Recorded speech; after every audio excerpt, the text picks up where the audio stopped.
नमस्कार दोस्तों, TET classes with Sneha में आपका स्वागत है। दोस्तों, इस क्लास में हम लोग एग्रीकल्चर के 65 क्वेश्चंस को सॉल्व करने वाले हैं, जो कि आपकी परीक्षा के दृष्टिकोण से बहुत ही महत्वपूर्ण साबित हो सकते हैं। और ये सभी क्वेश्चंस आपके यूपी टीजीटी, यूपी पीजीटी और इसके साथ ही साथ यूपी एजीटीए के लिए बहुत ही महत्वपूर्ण साबित होंगे। तो यदि आप चैनल पर नए हैं तो चैनल को सब्सक्राइब करें, लाइक और शेयर करना मत भूलिएगा। एजीटीए के लिए 65 क्वेश्चंस हैं इस क्लास में आपको देखने को मिलेंगे। और एजीटीए का जो सिलेबस है वो 65 क्वेश्चंस ही आपके एग्ज़ाम में आएंगे एग्रीकल्चर के। तो इस वीडियो में आपको 65 क्वेश्चंस में से आप अपने आप को चेक कर पाइएगा कि आप किस तरह कितनी तैयारी अभी आपकी हुई है, 65 में से कितने क्वेश्चंस आप सही कर पाते हैं। तो दोस्तों, यदि आप चैनल पर नए हैं तो चैनल को सब्सक्राइब जरूर कीजिएगा, लाइक और शेयर करना मत भूलिएगा। तो आइए शुरू करते हैं। क्वेश्चन नंबर, इस क्लास का पहला जो क्वेश्चन है बहुत ही महत्वपूर्ण है। क्वेश्चन नंबर पहला है, फल जिसमें भ्रूण निद्रा पाई जाती है इनमें से आपको बताना है।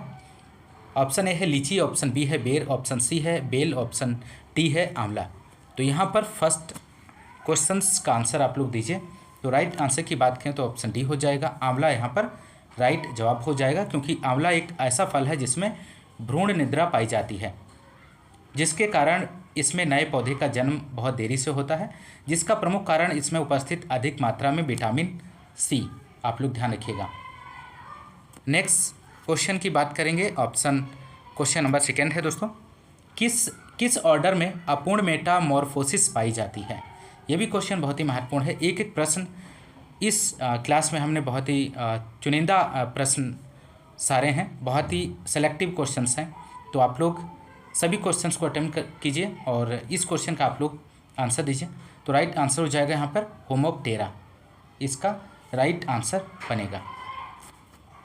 नेक्स्ट क्वेश्चन है क्वेश्चन नंबर थर्ड, भारत में विकसित पहली बौने चावल की प्रजाति इनमें से कौन सी थी।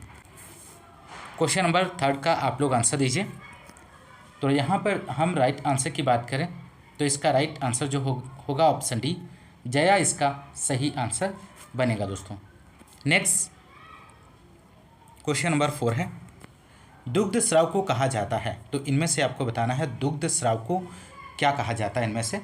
तो राइट आंसर ऑप्शन ए हो जाएगा, दुग्ध स्राव को लैक्टोजिनोसिस कहते हैं और इस क्रिया को संपन्न करने या दुग्ध को उतारने में ऑक्सीटोसिन हार्मोन सहायक होता है, जिसके प्रभाव से दुग्ध को आसानी से निकाला जाता है। तो ऑप्शन ए यहाँ पर राइट आंसर हो जाएगा। नेक्स्ट है, पूसा मंजरी एवं पूसा नवीन किसकी प्रमुख प्रजातियाँ हैं इनमें से। तो यहाँ पे राइट आंसर की बात करें तो ऑप्शन सी हो जाएगा, लौकी इसका सही जवाब बनेगा। लौकी की प्रजातियों की बात करें तो पूसा मंजरी है, पूसा नवीन, पूसा मेघदूत और पंत शंकर लौकी फर्स्ट और आज़ाद नूतन और नरेंद्र रश्मि, ये सभी लौकी की प्रजातियां हैं दोस्तों, जो कि बहुत ही महत्वपूर्ण है। आप लोग ध्यान रखिएगा। नेक्स्ट क्वेश्चन नंबर 6 है, वह रेखाएं जो समान वायुमंडलीय दबाव वाले स्थानों को जोड़ती हैं क्या कहलाती हैं। तो राइट आंसर ऑप्शन ए हो जाएगा, समदाब रेखाएँ कहलाती हैं। समदाब रेखाएँ वे रेखाएँ होती हैं जो समान वायुमंडलीय दबाव वाले स्थानों को जोड़ती हैं और समताप रेखाएँ वे रेखाएं होती हैं जो समान ताप वाले स्थानों को जोड़ती हैं। तो इन दोनों पॉइंट को आप लोग ध्यान रखिएगा। नेक्स्ट क्वेश्चन नंबर 7 है, कौन सी आम की नियमित फलने वाली प्रजाति है, आपको यहाँ पर चयन करना है। तो राइट आंसर ऑप्शन सी हो जाएगा, आम्रपाली। आम्रपाली आम की नियमित फलने वाली प्रजाति है। नेक्स्ट क्वेश्चन 8 क्वेश्चन नंबर है, जीव जो कि आमतौर पर मृतोपजीवी होता है लेकिन कुछ विशेष परिस्थितियों में परजीवी भी हो जाता है, उससे क्या कहते हैं। तो यहाँ पर 8 का आप लोग आंसर दीजिए। ये भी क्वेश्चन बहुत ही महत्वपूर्ण है। तो राइट आंसर की बात करें तो ऑप्शन बी हो जाएगा, ऐच्छिक परजीवी कहते हैं, फैकल्टेटिव पैरासाइट्स। अगला क्वेश्चन नंबर 9 है। यहाँ पर तेली पौधों में तेल की मात्रा किसके प्रयोग से बढ़ती है। तो इनमें से आपको बताना है। तो 9 का राइट आंसर होगा ऑप्शन ए, सल्फर के प्रयोग से तेली पौधों में तेल की मात्रा बढ़ती है। अगला क्वेश्चन नंबर यहाँ पर 10 है, तने में चारों तरफ से चिपकने वाली पट्टी को लगाकर किस कीट को प्रभावी ढंग से नियंत्रित किया जा सकता है? तो 10 का आंसर ऑप्शन बी हो जाएगा, आम में मिलीबग। नेक्स्ट क्वेश्चन नंबर 11 आप लोग देखिए, इसका आंसर दीजिए। भैंस के दूध में वसा रहित ठोस मानक होता है, इनमें से आपको बताना है। तो क्वेश्चन नंबर 11 का आंसर हो जाएगा ऑप्शन बी 9.2%। अगला क्वेश्चन 12 है क्वेश्चन नंबर, गरीबी हटाओ नारा किसने दिया था? तो ये भी क्वेश्चन बहुत ही महत्वपूर्ण है। तो राइट आंसर हो जाएगा इंदिरा गांधी, इसका राइट जवाब बनेगा। गरीबी हटाओ का नारा इंदिरा गांधी द्वारा दिया गया और इसका पूरा नाम गरीबी हटाओ देश बचाओ है, जिसे सन 1971 में आम चुनाव में इंदिरा गांधी ने दिया था। बाद में उनके बेटे राजीव गांधी ने भी इस नारे का उपयोग किया और इस नारे का प्रयोग 5वीं पंचवर्षीय योजना में किया गया था। बहुत ही महत्वपूर्ण प्रश्न है। अगला प्रश्न 13 क्वेश्चन नंबर, टपक सिंचाई किन क्षेत्रों हेतु उपयुक्त है इनमें से? तो राइट आंसर ऑप्शन बी हो जाएगा, शुष्क क्षेत्रों के लिए टपक सिंचाई उपयुक्त मानी जाती है। और इसकी खोज की बात करें तो सिमका ब्लास ने इसकी खोज की थी। ये इजराइल के अभियंता थे जिन्होंने 1940 में इन्होंने देखा कि पानी की टोटी से रिसाव होने वाले स्थान के पौधों की वृद्धि उसके आसपास के पौधों की वृद्धि से अधिक थी और इसके आधार पर उन्होंने 1964 में ड्रिप सिंचाई पद्धति विकसित कर उसका एकत्व रूप पेटेंट करवाया था। तो यहाँ पर इस बात को भी ध्यान रखिएगा। 14 क्वेश्चन है, निम्न फसल समूहों में से किसके द्वारा घटते हुए क्रम में गंधक निष्कासन होता है? तो यहाँ पर 14 का आप लोग आंसर दीजिए दोस्तों। ऑप्शंस दिए गए हैं, तो राइट आंसर हो जाएगा तिलहन, दलहन, धान्य। यहाँ पर सही आंसर हो जाएगा, ये इसका क्रम रहेगा। तिलहनी फसलें आएंगी, उसके बाद में दलहनी फसलें, उसके बाद धान्य फसलें। नेक्स्ट क्वेश्चन नंबर 15 है, फूल गोभी की ह्यूप्टेल व्याधि किस तत्व की कमी से होती है? बोरोन की कमी से, मोलिब्डेनम, जिंक, पोटास। तो 15 का आंसर यहाँ पर राइट आंसर होगा ऑप्शन बी, मोलिब्डेनम। फूल गोभी की ह्यूप्टेल बीमारी मोलिब्डेनम तत्व की कमी से होता है और इस बीमारी में पत्तियां ब्लेड के आकार की हो जाती हैं, जिससे केवल मिड रिब रहती है, जिससे प्रकाश संश्लेषण प्रक्रिया नहीं हो पाती और फूल नहीं बन पाते हैं। नेक्स्ट क्वेश्चन नंबर 16 है, निम्न में से कौन से पशुओं के विषाणुजन्य रोग हैं इनमें से? तो राइट आंसर ऑप्शन डी हो जाएगा, ये सभी FMD, स्वाइन फीवर और रिंडर पेस्ट, ये सभी जो हैं विषाणुजन्य रोग के अंतर्गत आते हैं। नेक्स्ट 17 क्वेश्चन है यहाँ पर, क्वेश्चन नंबर 17, प्रजनक बीज की संतान इनमें से आपको बतानी है। Progeny of the breeder seed is. तो यहाँ पर राइट आंसर आप लोग दीजिए फटाफट दोस्तों। यहाँ पे राइट आंसर हो जाएगा ऑप्शन सी, आधारी बीज, फाउंडेशन सीड। प्रजनक बीज की बात करें तो आधारी बीज फाउंडेशन सीड होता है और इसके टैग का रंग की बात करें तो सफ़ेद होता है, वाइट। नेक्स्ट 18 क्वेश्चन नंबर है, आम की प्रजाति जो अपनी विशेष फ्लेवर को प्रसंस्करण के समय भी बनाए रखती है इनमें से कौन सी है? तो राइट आंसर हो जाएगा अल्फांसो। आम की अल्फांसो प्रजाति अपने विशेष फ्लेवर को प्रसंस्करण के समय भी बनाए रखती है।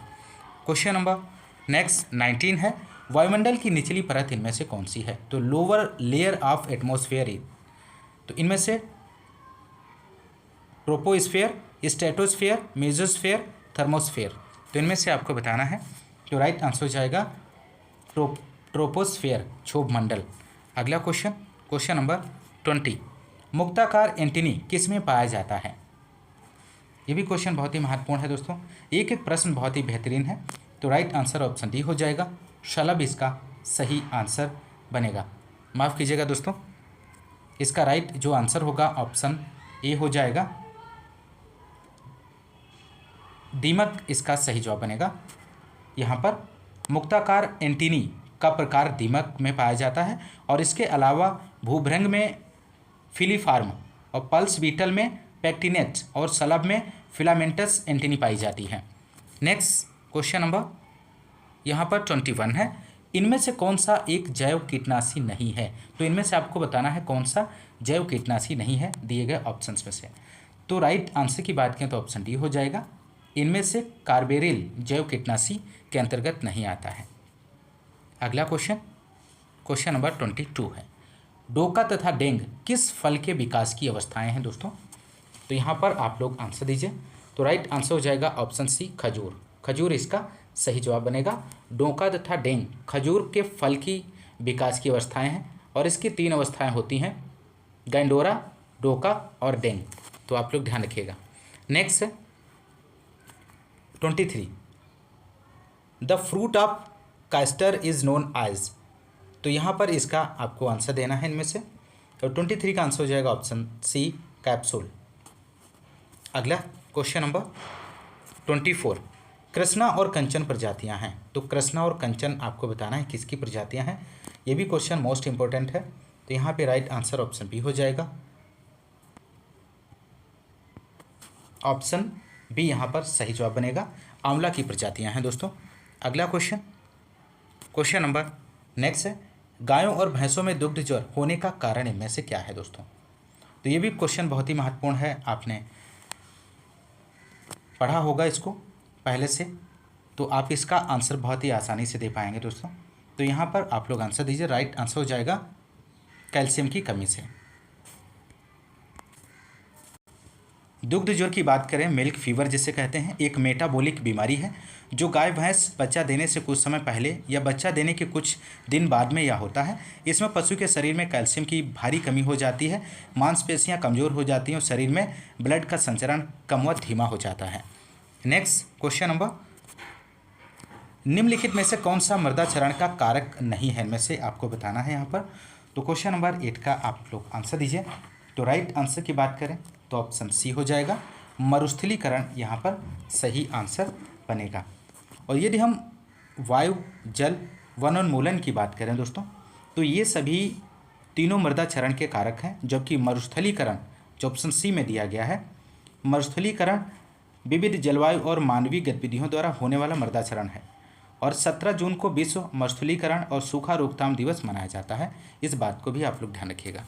अगला क्वेश्चन सेकंड है, भारत का पहला नाभिकीय ऊर्जा संयंत्र कहाँ स्थापित किया गया है। यह भी क्वेश्चन बहुत ही महत्वपूर्ण है। तो यहाँ पर राइट आंसर आप लोग दीजिए। तो क्वेश्चन नंबर हम सेकंड की बात करें दोस्तों, तो इसका राइट आंसर जो होगा ऑप्शन डी हो जाएगा, तारापुर। भारत का पहला नाभिकीय ऊर्जा संयंत्र तारापुर ठाणे महाराष्ट्र में स्थित है, जो अमेरिका के सहयोग से स्थापित किया गया था और 1969 में स्थापित किया गया था। 1400 मेगावाट की कुल क्षमता वाला नाभिकीय ऊर्जा संयंत्र है, जो मुंबई से 96 किलोमीटर दूरी पर है। नेक्स्ट क्वेश्चन नंबर 4, राष्ट्रीय पर्यावरण इंजीनियरिंग अनुसंधान संस्थान का मुख्यालय कहाँ पर स्थित है। हर एग्जाम में ये पूछा जाता है एग्रीकल्चर के, इतना महत्वपूर्ण ये प्रश्न है। तो आप लोग क्वेश्चन नंबर 4 का आंसर दीजिए। तो राइट आंसर हो जाएगा नागपुर। राष्ट्रीय पर्यावरण इंजीनियरिंग अनुसंधान संस्थान की स्थापना 1958 में हुई थी और इसका मुख्यालय महाराष्ट्र के नागपुर में है। नेक्स्ट क्वेश्चन, उत्तर प्रदेश के निम्नलिखित में से किस जिले की सीमा उत्तराखंड, हरियाणा तथा हिमाचल प्रदेश के साथ मिलती है। तो ये यूपी जीके से क्वेश्चन लिया गया है दोस्तों, और यूपी जीके की भी 20 क्वेश्चन आपके एग्जाम में आने हैं, एजीटीए के एग्जाम में। तो ये भी क्वेश्चन बहुत ही महत्वपूर्ण है, तो आप लोग इसका आंसर दीजिए। तो राइट आंसर हो जाएगा ऑप्शन सी, सहारनपुर। सहारनपुर उत्तर प्रदेश का सबसे उत्तरी जिला है दोस्तों, और इसकी सीमा उत्तराखंड, हरियाणा, हिमाचल प्रदेश से लगती है। सोनभद्र की बात करें, जो कि ऑप्शन बी में दिया गया है, सोनभद्र उत्तर प्रदेश का सबसे दक्षिणी जिला है और इसकी सीमा 4 राज्यों से लगती है, जो कि मध्य प्रदेश है, छत्तीसगढ़, झारखंड और बिहार में। और मेरठ की बात करें तो मेरठ ऑप्शन ए में दिया गया है, इसकी सीमा किसी भी राज्य से नहीं लगती है। और मुजफ्फरनगर, जो कि ऑप्शन डी में दिया गया है, इसकी सीमा उत्तराखंड से लगती है और उत्तर प्रदेश का सबसे पूर्वी जिला बलिया है। बहुत ही महत्वपूर्ण जानकारी है, आप लोग ध्यान रखिएगा। अगला क्वेश्चन, उत्तर प्रदेश के किस जनपद में मॉडर्न कोच फैक्ट्री स्थापित है। ये भी क्वेश्चन यूपी जीके से ही है, तो इसका आप लोग आंसर दीजिए। ये क्वेश्चन बहुत ही महत्वपूर्ण है और सिंपल भी है। तो राइट आंसर हो जाएगा रायबरेली। उत्तर प्रदेश के रायबरेली में मॉडर्न कोच फैक्ट्री है। यह रेलवे का तीसरा रेल कोच कारखाना है और integrated coach factory ICF Chennai में है और rail coach factory Kapurthala Punjab में है। तो इस क्वेश्चन से आपको 3 क्वेश्चन बन जाते हैं, जो कि मैंने आपको एक्सप्लेन किया।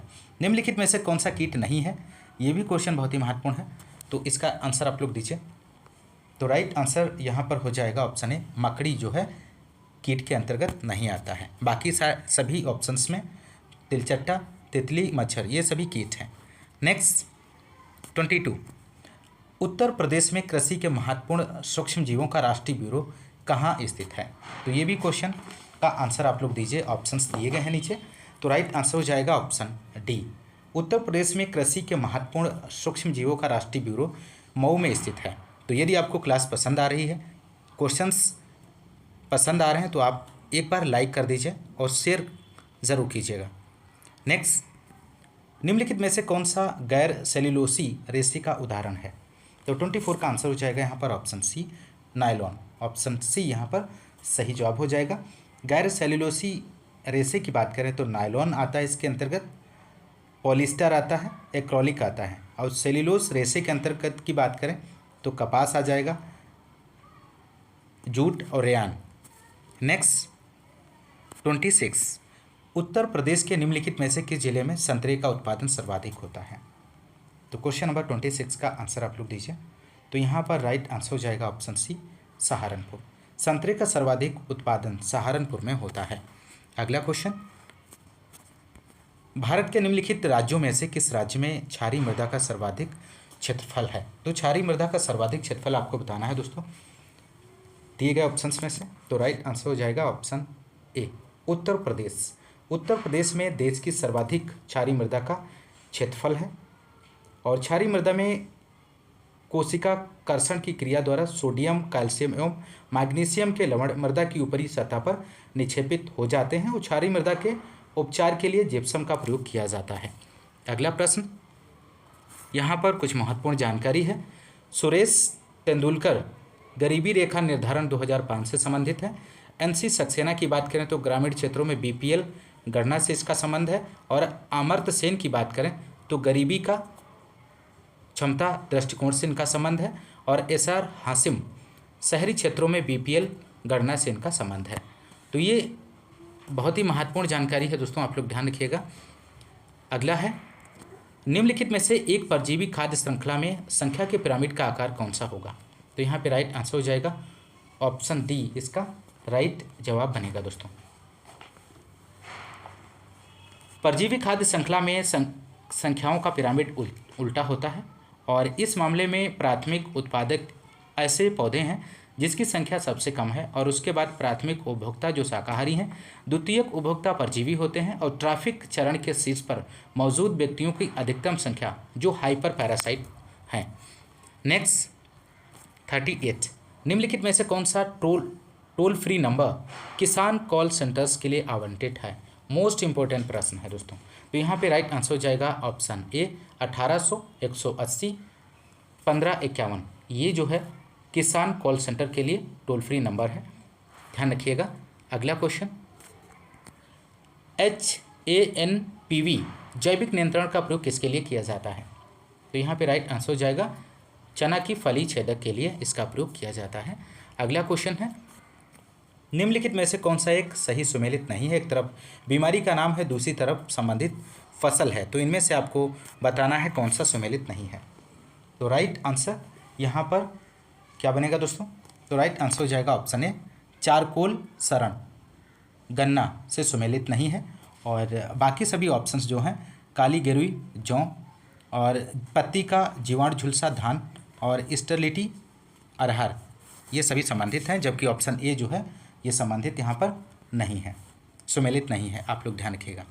नेक्स्ट है 45, संचार की प्रक्रिया में निम्नलिखित में से कौन सा श्रव्य साधन है? तो 45 का आंसर यहाँ पर हो जाएगा दोस्तों ऑप्शन डी, जन संबोधन प्रणाली। अगला क्वेश्चन है 46, न्यूट्रीपोनिक्स क्या है? What is nutriponics? तो न्यूट्रोपोनिक्स किसे कहते हैं दोस्तों?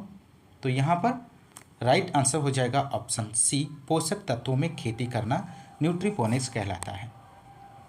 हर्बिगेशन क्या होता है? सिंचाई जल के साथ खरपतवार नाशी का दिया जाना हर्बिगेशन कहलाता है। और फर्टिगेशन क्या होता है दोस्तों? सिंचाई जल के साथ उर्वरक का दिया जाना फर्टिगेशन कहलाता है।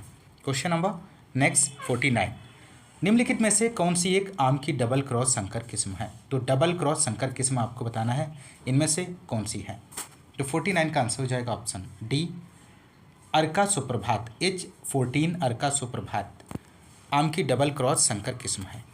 अगला क्वेश्चन 50 क्वेश्चन नंबर, मृदा की लंबवत काट को क्या कहते हैं? तो vertical section of soil is called as soil profile, soil horizon, soil column, regolith. तो यहाँ पर क्वेश्चन नंबर 50 का आप लोग आंसर दीजिए। ये भी क्वेश्चन बहुत ही महत्वपूर्ण है। तो राइट आंसर यहाँ पर आप लोग दीजिए।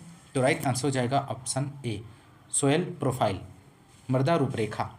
तो vertical section of soil is called as soil profile और present material of soil is called as regolith. Next 54 question number, निम्नलिखित कथनों पर विचार कीजिए आप लोग। कंसीडर द फॉलोइंग स्टेटमेंट्स, इनमें से आपको बताना है। तो यहाँ पर ऑप्शंस दिए गए हैं। पहला ऑप्शन की हम बात करें दोस्तों, तो मक्का सीपोर पौधा है। सेकेंड है क्रंज एनाटॉमी सीपोर पौधे में पाई जाती है। C3 पौधों में प्रकाश शोषण नहीं होता है। और उपयुक्त कथनों में से कौन सा सही है इनमें से? तो राइट आंसर यहाँ पर जो हो जाएगा दोस्तों ऑप्शन बी बनेगा।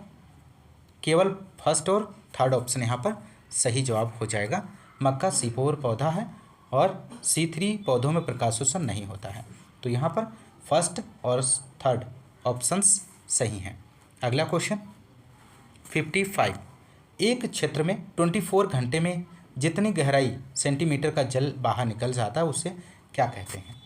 तो यहाँ पर इसका आंसर हो जाएगा दोस्तों ऑप्शन सी, जल निकास गुणांक कहलाता है। अगला क्वेश्चन 56, मेल स्टेरिलिटी का उपयोग अनेक फसलों में संकर बीज उत्पादन के लिए किया जाता है क्योंकि यह संकर उपज में वृद्धि करता है, यह उपज में वृद्धि करता है, यह आनुवांशिकी विपुंसन का साधन है, यह अनुकूलन में सहायक है। तो 56 का आप लोग आंसर दीजिए दोस्तों। तो राइट आंसर हो जाएगा ऑप्शन सी, यह आनुवांशिकी विपुंसन का साधन है। It is a means of genetic emasculation.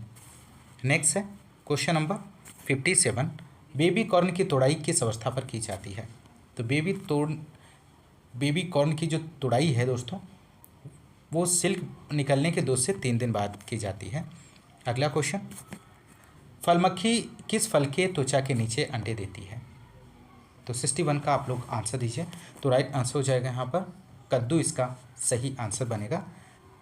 Next question number 62 है, सूची फर्स्ट को सूची सेकंड से सुमेलित कीजिए तथा नीचे दिए गए कूट का प्रयोग करके सही उत्तर चुनिए। एक तरफ सूची फर्स्ट में संगठन दिए गए हैं, ऑर्गेनाइजेशन लिस्ट, सेकंड में ईयर्स दिए गए हैं। तो यहाँ पर आपको मिलान करना है। तो यहाँ पर हम राइट आंसर की बात करें, विपणन एवं निरीक्षण निदेशालय जो कि ऑप्शन ए में दिया गया, इसका जो मिलान हो जाएगा 1935 थर्ड से। भारतीय खाद्य निगम की बात करें तो 1965 सेकंड से मिलान हो जाएगा 1965। और थर्ड ऑप्शन सी है अंतर्राष्ट्रीय मानकीकरण संगठन, इसका जो मिलान हो जाएगा 1947 फोर से। और कोडेक्स एलिमेंटेरियम कमीशन का मिलान 1963 से हो जाएगा। तो यहाँ पर राइट ऑप्शन जो बनेगा ऑप्शन ए का थर्ड, बी का 2, सी का 4 और डी का फर्स्ट। नेक्स्ट है, निम्न चूनायुक्त पदार्थों में किसका उदासीन मान सबसे अधिक होता है? तो यहाँ पर इसका आप लोग आंसर दीजिए। तो राइट आंसर ऑप्शन डी हो जाएगा, कैल्शियम ऑक्साइड। अगला प्रश्न है 64 क्वेश्चन नंबर, मृदा वर्गीकरण के अनुसार मध्यकालीन मृदा किस ऑर्डर में रखा गया है? तो दोस्तों इसका आंसर आप लोग दीजिए। तो राइट आंसर हो जाएगा वर्टिसोल्स। मृदा वर्गीकरण के अनुसार मध्यमकालीन मृदा को वर्टिसोल्स ऑर्डर में रखा गया है। अगला प्रश्न है 67, ATIC एटिक किसका घटक है इनमें से? तो इसका राइट आंसर ऑप्शन ए हो जाएगा NATP। NATP का पूर्ण नाम की बात करें, फुल फॉर्म की, तो एग्रीकल्चर टेक्नोलॉजी इंफॉर्मेशन सेंटर होता है। और स्टार्ट की बात करें, was started during the year 1999 under the national agriculture technology project NATP in the directorate of extension education. Next है 68, नवीनतम जलोढ़ मृदा को स्थानीय रूप से क्या कहते हैं? तो 68 का आंसर दीजिए। तो यहाँ पे राइट आंसर हो जाएगा ऑप्शन बी, खादर। नवीनतम जलोढ़ मृदा को स्थानीय रूप से खादर कहते हैं और पुरानी जलोढ़ मृदा को बांगर कहते हैं। तो दोनों पॉइंट्स बहुत ही महत्वपूर्ण हैं। तो पुरानी मृदा को बांगर और नवीन मृदा को खादर कहा जाता है। नेक्स्ट 69 क्वेश्चन है, लीची के पौधों का व्यावसायिक प्रवर्धन किस में किया जाता है, किसके द्वारा किया जाता है?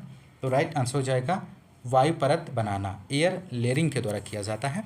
अगला प्रश्न है, फसल चक्र के संदर्भ में निम्नलिखित में से कौन सा कथन सही है इनमें से? तो पहला ऑप्शन दिया गया है, फलीदार फसल के बाद बिना फली वाली फसल लेनी चाहिए, गहरी जड़ों वाली फसलों के बाद उसी तरह की फसलें उगानी चाहिए। तो नीचे दिए गए कुछ से सही उत्तर आपको चयन करना है। तो यहाँ पे आप लोग आंसर दीजिए। तो राइट आंसर हो जाएगा ऑप्शन ए, केवल पहला ऑप्शन जो है यहाँ पर सही जवाब बनेगा। फलीदार फसलों के बाद बिना फली वाली फसल लेना चाहिए और गहरी जड़ वाली फसल के बाद उथली जड़ वाली फसल लेना चाहिए। तो ऑप्शन ए यहाँ पर सही जवाब बनेगा। अगला है, न्यूनतम समर्थन मूल्य एमएसपी के तय करने का आधार इनमें से आपको बताना है यहाँ पर। तो राइट आंसर ऑप्शन डी हो जाएगा, टोटल कॉस्ट ऑफ प्रोडक्शन, कुल उत्पादन लागत इसका सही आंसर हो जाएगा। और अपेडा के द्वारा इसे निर्धारित किया जाता है। अपेडा, ध्यान रखिएगा, APEDA, अपेडा। नेक्स्ट है 73, फल संरक्षण उद्योगों के लिए लाभकारी जीवाणु इनमें से आपको बताना है। तो 73 का आंसर ऑप्शन बी हो जाएगा, बैक्टीरियम एसिटाई, फल संरक्षण उद्योगों के लिए लाभकारी जीवाणु है दोस्तों, ऑप्शन बी। नेक्स्ट क्वेश्चन 75, मृदा अपरदन का सर्वाधिक हानिकारक रूप होता है, इनमें से कौन सा है जो सर्वाधिक हानिकारक होता है? तो यहाँ पर राइट आंसर ऑप्शन डी हो जाएगा, जल प्रपात अपरदन, वाटरफॉल इरोजन। नेक्स्ट 76, कौन सा खरपतवार नाशी दलहनी फसलों में चौड़े पत्ते वाले खरपतवारों को नष्ट करने में प्रयोग होता है? तो यहाँ पे राइट आंसर हो जाएगा MCPB। अगला क्वेश्चन 79, निम्नलिखित में से कौन सा सही सुमेलित नहीं है? इनमें से एक तरफ क्रॉप है, दूसरी तरफ इंसेक्ट पेस्ट कीट दिया गया है। तो आप लोग आंसर दीजिए इसका। 79 का आंसर क्या बनेगा? तो राइट आंसर ऑप्शन बी हो जाएगा, अनियन थ्रिप्स। यहाँ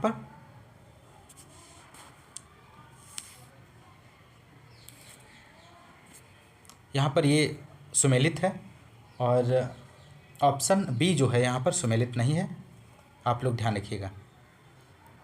गन्ना, ब्राउन प्लांट हॉपर, भूरा फुदका, ऑप्शन बी जो है यहाँ पर सुमेलित नहीं है। तो इस बात को आप लोग ध्यान रखिए, ऑप्शन बी जो है सही जवाब है। बाकी जो ऑप्शन ए है ये भी सुमेलित दिया गया है, चना फली छेदक से, प्याज में थ्रिप्स और धान में तना छेदक। तो ऑप्शन बी यहाँ पर राइट आंसर हो जाएगा दोस्तों। चना में कौन सा कीट लगता है? तो फली छेदक, और गन्ने में टॉप सूट बोरर, और प्याज में थ्रिप्स और धान में तना छेदक। अगला क्वेश्चन नंबर 81, रोगिंग क्रिया की जाती है, तो रोगिंग इज परफॉर्म्ड टू, किस में की जाती है? तो यहाँ पर आपको बताना है इसका राइट जवाब क्या बनेगा। तो ऑप्शन सी इसका सही जवाब हो जाएगा, वांछित किस्म के पौधों से अवांछित किस्मों के पौधों को निकालना रोगी। नेक्स्ट क्वेश्चन है दोस्तों 86, निम्नलिखित में से कौन सा एक सही सुमेलित नहीं है? इनमें से एक तरफ क्रॉप दी गई है, दूसरी तरफ डिजीज़ है। तो इनमें से आपको बताना है इनमें से कौन सा सुमेलित नहीं है। तो राइट आंसर की बात करें तो ऑप्शन बी हो जाएगा, बैंगन में रेड रॉट, यहाँ पर सुमेलित नहीं दिया गया है। तो हम बैंगन की बात करें तो बैंगन में जो रोग होता है फोमोप्सिस ब्लाइट से होता है, और आलू में पिछेती झुलसा, ये सही है। और टमाटर की बात करें तो अगेती झुलसा, और भिंडी की बात करें तो पीत सिरा मोजैक है। और इसमें पूछा गया है कौन सा सुमेलित नहीं है, तो ऑप्शन बी जो है सुमेलित नहीं है। अगला प्रश्न है, गलेरिया मेलोनेल एक नासी कीट है, इनमें से आपको बताना है 87 का। तो 87 का आंसर हो जाएगा यहाँ पर ऑप्शन